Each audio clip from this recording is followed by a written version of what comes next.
King says, I read on Twitter yesterday that hedge funds are positioning themselves to short Bitcoin, manipulating the price. I mean, they can only manipulate it for so long. I agree that they're trying to manipulate it mostly just to keep everybody's eyes off it. Because if Bitcoin was $200,000 right now, that's all that people see. We get pretty entrenched in our little Bitcoin community here, and we understand what Bitcoin's actually worth.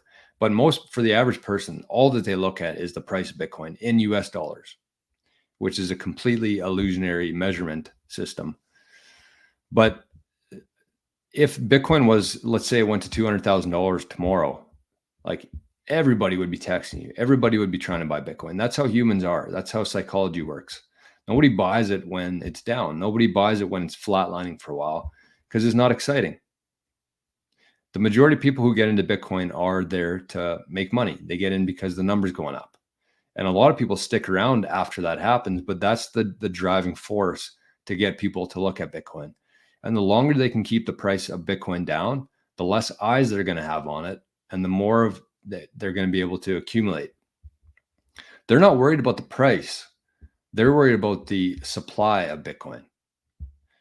And so if it did go up and everybody was trying to buy Bitcoin tomorrow, then their available supply of Bitcoin, which is already dwindling, would go down.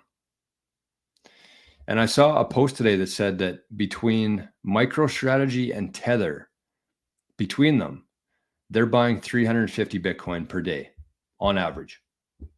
That's two companies, two corporations on Earth buying 350 Bitcoin per day. And after the halving on April 19th, the amount of new Bitcoin being created is 450 per day. So two corporations, Tether and MicroStrategy, are buying 350 Bitcoin per day. The new supply of Bitcoin per day is 450. So you add Block into that, who's putting 10% of their gross profits into Bitcoin every month.